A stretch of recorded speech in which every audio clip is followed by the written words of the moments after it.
अस्सलाम वालेकुम ख़वातीनो हज़रात and very very welcome back to Ashar Sana vlogs. तो भाई गेम कुछ ऐसा है कि इस वक्त कनाडा में जो है ना नए नए समझ लो गेम चेंज हो रहे हैं, नए नए बम पड़ रहे हैं। और जो है वो अगर मैं बात करूं सिर्फ इमिग्रेशन की, तो इमिग्रेशन के लिहाज से हर चीज़ में मतलब उथल पुथल हो रही है इस वक्त। गवर्नमेंट की अगर बात करूं कि अल्बर्टा की, बीसी की, ओंटारियो की, इधर उधर बड़ा ही मतलब गर्म माहौल है, क्योंकि इलेक्शन सर के ऊपर खड़े हुए हैं। अब गवर्नमेंट ने जो रायता फैलाया था उस रायते को समेटने का टाइम आ गया है। मैं ये बोलता था कि लोगों को कि भाई जिस जब मतलब ये पंगे हुए हैं, तो ये चीज़ जो है वो शायद अब इंशाल्लाह आगे चल के ठीक होने वाली है। और अब यही अल्बर्टा के अंदर भी शुरू हो गई है गेम। अल्बर्टा के अंदर अगर मैं बात करूं, वैसे ओवरऑल कनाडा के अंदर लिबरल्स की गवर्नमेंट है और अभी इस वक्त, बट ये है कि कंजर्वेटिव की गवर्नमेंट यहाँ पे अल्बर्टा में और प्रेरी प्रोविंसेस जितने भी हैं, सस्कैचुअन हो गया, मैनीटोबा हो गया, वहाँ पे उनकी कंजर्वेटिव वगैरह की गवर्नमेंट है इस वक्त अभी बात करें। और आगे चल के फेडरल लेवल के ऊपर भी ये गेम बहुत तेज़ी से चेंज होता हुआ दिख रहा है। आगे देखते हैं कि क्या रहता है क्या नहीं रहता। अभी तो वोटिंग पावर होती है यहाँ पे, धांधली वगैरह तो होती नहीं है, बताना मुझे। तो ये चीज़ अब देखो चेंज होता है, क्योंकि अब देखो कि अल्बर्टा के अंदर बड़ा ज़बरदस्त गेम चेंज हो गया है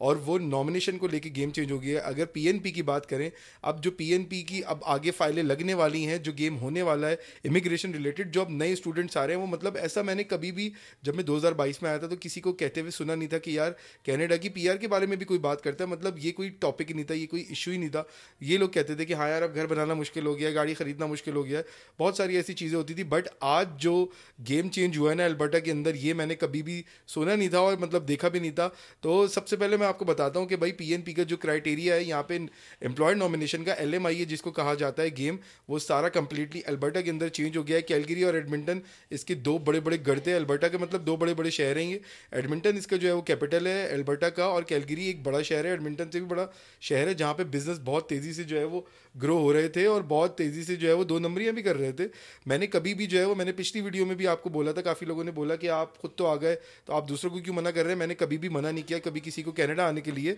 कनाडा आप ज़रूर आएँ, एक सही तरीके से आए, एक लेजिट वीज़े पे आए, ताकि आपको बार बार आके मतलब प्रॉब्लम ना हो, परेशानी ना हो, किसी और बड़ी मुसीबत में ना फंस जाएं। क्योंकि अब जो है वो यहाँ पे गेम जो है वो पीआर का बहुत तेज़ी से चेंज हो रहा है, एम्प्लॉयड नॉमिनेशन का बहुत तेज़ी से चेंज हो रहा है। इतनी बड़ी बड़ी चेंजेस आ रही हैं कि आपको उसको कोप करना बहुत मुश्किल हो जाएगा। तो मैंने कनाडा आने से कभी भी मना नहीं किया। अगर आप मेरी 150-200 पिछली वीडियोस जाके चेक कर लोगे 2 साल की, तो हमने हमेशा इंकरेज किया है आप कनाडा ज़रूर आएँ। आपको ऑस्ट्रेलिया जाना है, कहीं पर भी जाना है, आप लेजिट तरीके से जाएँ। अगर आपको एलएमआई लेकर आना है, एम्प्लॉयड नॉमिनेशन लेकर आना है, वर्क परमिट लेकर आना है, पीआर लेकर आनी है, जिस तरह हम लोग एक पीआर की स्ट्रीम में आए, लेजिट तरीके से आए, एफएसडब्ल्यू की स्ट्रीम में आए, एक प्रॉपर वीज़ा लेकर आए, पीआर वीज़ा लेकर आए। अगर आप पीआर के लिए एलिजिबल नहीं हो कोई बात नहीं, आप अपना वर्क परमिट लेकर आ जाओ। अब वो वर्क परमिट का जो क्राइटेरिया अल्बर्टा और एडमिंटन के अंदर जो 2 नंबरी का इस वक्त गढ़ बना हुआ था, दबा के यहाँ पे 2 नंबरियाँ हो रही थी, तो वो 2 नंबरियाँ गवर्नमेंट ने बोला कि भाई अब बस जितना होना था वो हो गई है, अब उसको ख़त्म करो, उसको कम करो।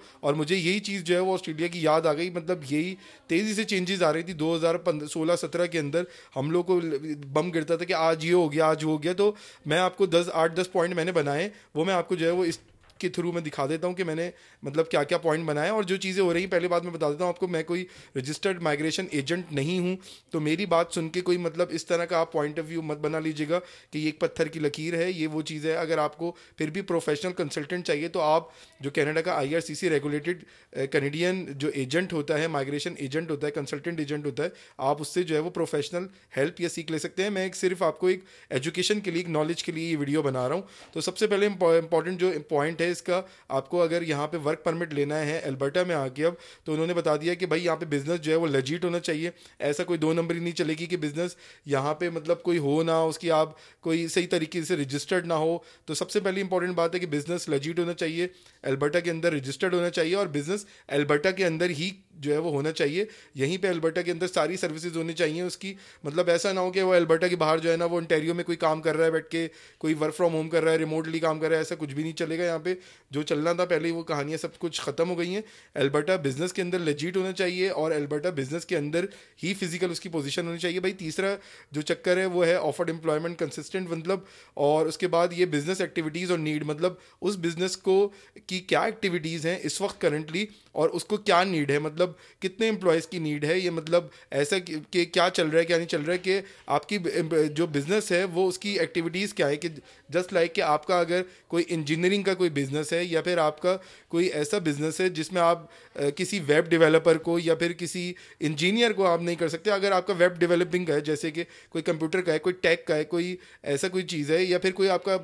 अकाउंटिंग कोई फर्म है, तो आप उसके में ये करो कि जो है वो आप किसी वेब इंजीनियर का जो है ना वीज़ा डलवा दो, या फिर आप किसी मैकेनिकल इंजीनियर या इलेक्ट्रिकल इंजीनियर को हायर कर लो, उस तरह की नई चीज़ चलेगी। जो आपकी बिजनेस की एक्टिविटीज़ हैं उसी से रिलेटेड आपकी जो भी आप जॉब नॉमिनेशन में डालोगे वही आपकी सेम चीज़ होनी चाहिए कि आपके बिजनेस की नेचर क्या है, एक्टिविटीज़ क्या है। उसके बाद क्या है भाई, Alberta employer has to be 2 year. हाँ, मतलब यहाँ पे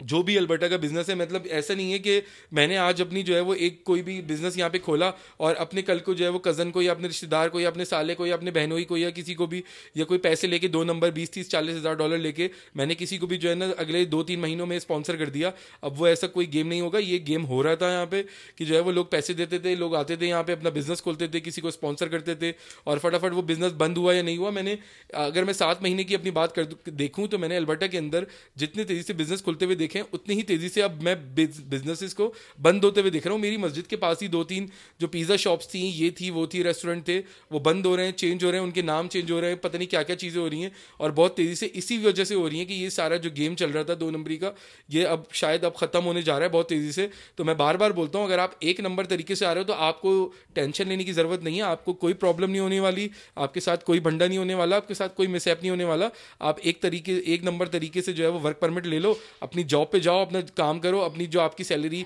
बैंक में आ रही होगी और आपको अल्बर्टा के अंदर ही मौजूद होना चाहिए, आपका रेजिडेंस यहीं पे होना चाहिए, यही इंपॉर्टेंट बात है। और अगर आप ये सब चीज़ें कर रहे हो तो आपको टेंशन लेने की कोई ज़रूरत नहीं है। मगर आप ये सब चीज़ें नहीं कर रहे, आप 2 नंबरी के थ्रू जा रहे हो, मतलब आपने एक जॉब ले ली है, वर्क परमिट खरीद लिया है 30-40-20-30 हज़ार, जो जितने का भी बिकता होगा, मुझे इसका आइडिया नहीं है। और जो है वो अगर आपने ये चीज़ें ले ली हैं और आप उसके बाद उसकी पैसे पे कर रहे हो, ये सब चीज़ें कर रहे हो, तो भाई आप ट्रबल में डेफिनेटली आने वाले हो।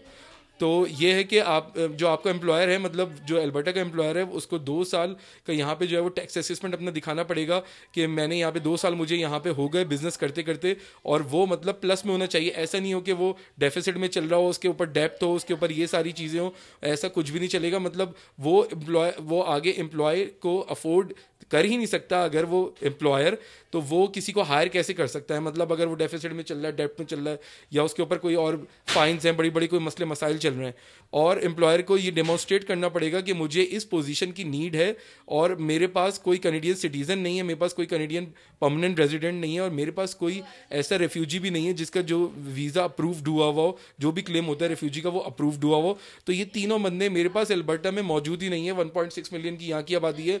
कैलगरी की, और 1 मिलियन से ज़्यादा 1.3 की आई थिंक एडमिंटन की आबादी है। तो उनको बताना पड़ेगा कि 13 लाख लोगों में से या 16 लाख लोगों में से कोई भी ऐसा बंदा ये काम करने के लिए मौजूद ही नहीं है हमारे पास। तो हमें पाकिस्तान से, इंडिया से, अफ्रीका से, जापान से, मलेशिया से, रूस से ये बंदा इंपोर्ट यहाँ पे करके, और ये काम कर सकता है, इसकी ये क्वालिफिकेशन है, इसकी ये जो है वो नॉलेज है, इसके पास ये स्किल है, इसके पास ये एक्सपीरियंस है, तो ये वो काम कर सकता है जो कोई भी इस वक्त कनेडियन करने को तैयार ही नहीं है, या हमें मिल ही नहीं रहा। तो दूसरी बात ये हो गई। उसके बाद आपको गवर्नमेंट को दिखाना पड़ेगा कि आपके पास जो है वो जो रेवेन्यू जनरेट हो रहा है पर एनम का, वो $4 लाख से ज़्यादा है, और वो तकरीबन 2 साल से ऊपर होना चाहिए जो भी रेवेन्यू आ रहा है। जैसे कि अगर आपने आज बिजनेस शुरू किया तो अगले साल जब आप अपना टैक्स फाइल करने जा रहे होंगे तो आपका 4 लाख का जो रेवेन्यू है, मतलब वो जनरेट होना चाहिए, ओवरऑल टर्नओवर, ये सारी चीज़ें होनी चाहिए 4 लाख से ज़्यादा का। अगर किसी शॉप है, कोई किसी ने ग्रॉसरी शॉप खोल लिया और वो किसी के ऊपर किसी को स्पॉन्सर करना चाह रहा है, तो इस तरह नहीं होगा कि उसका 40-50 हज़ार का कोई रेवेन्यू है तो आपने जो है ना बता दिया कि मुझे यार एक मैनेजर चाहिए शॉप के लिए, तो गवर्नमेंट बोलेगी मतलब आप इसको अफोर्ड कैसे करोगे, इसकी क्या सैलरी होगी, इसके ऊपर क्या सुपर होगा, इसका जो RRSP होता है, सुपर इसलिए बोल देता हूँ, ये ऑस्ट्रेलिया का टर्म है तो शायद आपको आइडिया नहीं होगा, बट ये कि इसका RRSP क्या होगा, क्या क्या चीज़ें होंगी, आप इसको अफोर्ड करने के लायक हो या नहीं हो। तो गवर्नमेंट ने बता दिया ये चीज़ होनी चाहिए कि आपके पास $4 लाख से ज़्यादा का रेवेन्यू आपके पास होना चाहिए 2 साल तक, 2 फिस्कल ईयर जो होते हैं तो वो होना चाहिए, या फिर आपके पास इसका वाइस वर्सा ये कि आप जो है वो आपका बिजनेस जो है वो लेजिट हो, ये अल्बर्टा के अंदर हो, और 2 साल से ऊपर वो काम कर रहे हो, तो आप सिर्फ एक बंदे को जो है वो स्पॉन्सर करने के लायक होगे। अगर आपको कोई कैनेडियन परमानेंट रेजिडेंट, सिटीजन या फिर रेफ्यूजी या फिर कोई ऐसा बंदा नहीं मिल रहा जो यहाँ पे इस वक्त कनाडा के अंदर मौजूद हो या फिर कनाडा में मौजूद है, और वो ऐसा बंदा है कि बाहर किसी और आपके सूबे से आ रहा है, जैसे कि ओंटारियो से आ रहा है या BC से आ रहा है या सस्कैचुअन वगैरह से कहीं से भी आ रहा है, जैसे लोग आ रहे थे 2 नंबरी के लिए यहाँ पे। डेफिनेटली मुझे आइडिया होता है, जब आप मार्केट में घूमते फिरते फिरते हैं, लोगों से बातचीत करते हैं, दोस्तों से इधर उधर करते हैं, तो आपको पता चल जाता है कि इस वक्त क्या हो रहा है, कौन सी फाइलें होती हैं यहाँ पे।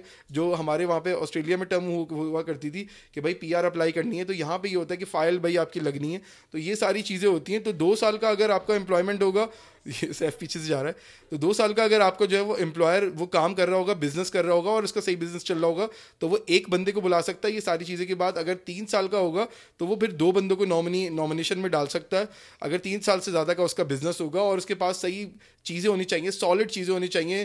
पोजीशन उसके पास सही होनी चाहिए, उसके पास सारी चीज़ें मौजूद होनी चाहिए, तमाम डॉक्यूमेंटेशन जो है ना होनी चाहिए, वो अपने टैक्स जो है वो दिखाए और सारी चीज़ें करे गवर्नमेंट को। बहुत सारे ऐसे लोग होते हैं जो टैक्स चोरी कर रहे होते हैं, जो दिखाते नहीं है, दिखाना नहीं चाहते, क्योंकि आज से पहले अल्बर्टा के अंदर इस तरह की कोई चीज़ होती नहीं थी, तो लोगों को ज़रूरत भी नहीं पड़ती होगी आई गेस कि अपना जो है वो दिखाएं रेवेन्यू के, उनको कितने पैसे आया, क्या हुआ क्या नहीं हुआ। बट अब उनको जो है वो ये दिखाना पड़ेगा कि उनके पास कितना पैसा आया, कितना पैसा गया, क्या हुआ क्या नहीं हुआ, ये सारी चीज़ें, ताकि गवर्नमेंट ये चेक कर सकेगी कि आप उसके ऊपर प्रॉपर टैक्स दे रहे हो या नहीं दे रहे हो, चोरी कर रहे हो या नहीं कर रहे। तो फिर आपको अगर लेजिट तरीके से किसी यहाँ पे कोई नहीं मिलता, आपको कैनेडियन रेजिडेंट जो भी बंदा होता है, PR होल्डर या फिर सिटीजन या फिर रेफ्यूजी प्रॉपर वाला जो अप्रूव्ड होता है, तो या फिर वर्क परमिट वाला जो इवन यहाँ पे स्टूडेंट वीजे पे होते हैं, उसके बाद वो वर्क परमिट पे चले जाते हैं नॉर्मली, और वो वर्क परमिट पे फिर वो दूसरी जो है वो AINP जो दूसरे प्रोग्राम्स होते हैं या अपॉर्चुनिटी स्ट्रीम्स होती हैं उसके अंदर अप्लाई करके यहाँ पे आ जाते हैं, या उनको एम्प्लॉयर स्पॉन्सर कर देता है प्रॉपर तरीके से। और जो आपकी तमाम ये पोजीशन होनी चाहिए अल्बर्टा के अंदर, वो ऐसी होनी चाहिए कि जो मतलब ऑन गोइंग हो, ऑनवर्ड्स हो, वो पार्ट टाइम पोजीशन ना हो, वो फुल टाइम पोजीशन होनी चाहिए। तो ये सारी चीज़ें हैं, अल्बर्टा ने अनाउंस कर दी, बहुत बड़ा बम मारा है। मतलब यहाँ पे जितने भी 2 नंबर जो बिजनेसेस थे, आई थिंक मैं समझता हूँ उनका तो कबाड़ा लगने वाला है। अब देखते हैं कि यहाँ पे कितने लोग जो है वो मार्केट में रहते हैं और कितने लोग मार्केट को छोड़ के चले जाते हैं। ये सारा गेम आई थिंक आगे अगले 6 महीने से 1 साल में वाजे हो जाएगा, क्योंकि जितनी तेज़ी से यहाँ पे इन्वेस्टमेंट हो रही थी 2 नंबर के पैसों से, बहुत सारे, मैं इसलिए 2 नंबर कहूँगा क्योंकि मतलब इतनी तेज़ी से होती नहीं है जितने 2 नंबर के पैसों से होती है। हमने ऑस्ट्रेलिया में भी मैंने ये चीज़ देखी थी कि वहाँ पे ये किया करते थे कि स्टूडेंट्स को एक्सप्लॉइट किया करते थे, वर्क परमिट वाले जो होते थे, जो विजिट वीज़े पे इस तरह, मतलब यहाँ पे ये भी होता है, मतलब ऑस्ट्रेलिया में तो ये नहीं होता था कि विजिट वीज़े को वर्क परमिट में चेंज करा लें, मगर यहाँ पे कनाडा में बहुत तेज़ी से ये जो है ना ट्रेंड चल रहा था कि लोग आ रहे थे यहाँ पे रेफ्यूजी भी डाल रहे थे दबा के एयरपोर्टों के ऊपर, और या फिर जो है वो ये करते थे कि वर्क परमिट जो विजिट वीज़े पे आते थे उसको वर्क परमिट पे चेंज करा लेते थे। अगर आप लोग भी ऐसा कर रहे हो,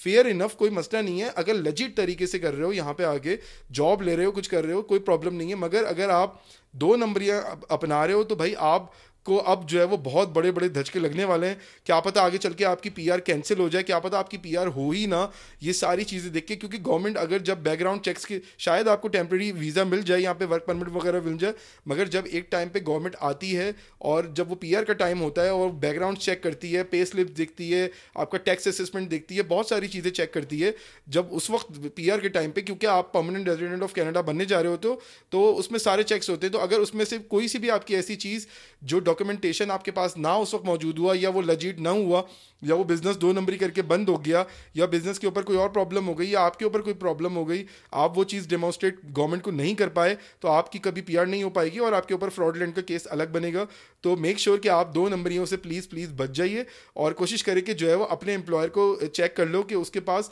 इतना टर्नओवर है कि नहीं है कि वो आपको आगे चल के उस वर्क वीज़ा में स्पॉन्सर करने के लायक हो या ना हो। होपफुली आज की वीडियो आप लोगों को समझ में आई होगी, और प्लीज़ स्कैम से बचना कोशिश करना, क्योंकि कनाडा में इस वक्त दबा के स्कैम्स हो रहे हैं इमिग्रेशन को लेके। और एल्बर्टा, और ये एल्बर्टा में की बात करूं तो कैलगरी और एडमिंटन इसका गढ़ बना हुआ है। तो प्लीज़ अपने आप को जो है वो स्कैम से जितना हो सके बचा के रखना, अपने पैसों को, जो भी मेहनत की तुम्हारी कमाई होती है, स्पेशली मिडल ईस्ट वाले बहुत कमा के आते हैं यहाँ से, सऊदी अरब से, दुबई से, बहरीन से, कतर से, ओमान से, जद्दा से, कहाँ कहाँ से जो लोग लाखों रुपए जो है वो फंसा के यहाँ पे आ रहे हैं, और उनको आगे आखिर में ये भंडा मिलेगा तो फिर बहुत बड़ी प्रॉब्लम हो जाएगी। बड़ी बड़ी फैमिलीज आ रही हैं तो उनके लिए भी बहुत बड़ा इशू हो सकता है आगे चल के फ्यूचर में। तो प्लीज़ मेक श्योर कि जो है वो तुम वीडियो को शेयर, कमेंट, लाइक ज़रूर ज़रूर ज़रूर करना। आगे जो भी अपडेट आती रहेगी अल्बर्टा के लिहाज से, मैं इस वक्त अल्बर्टा में रहता हूँ, कैलगरी का जो इसका जो सबसे बड़ा शहर है, तो मैंने सोचा कि आपको ये अपडेट कर देता हूँ। तो मिलते हैं इंशाल्लाह अगली अपडेट के साथ अगली वीडियो में। टाटा बाय बाय, अल्लाह हाफिज़।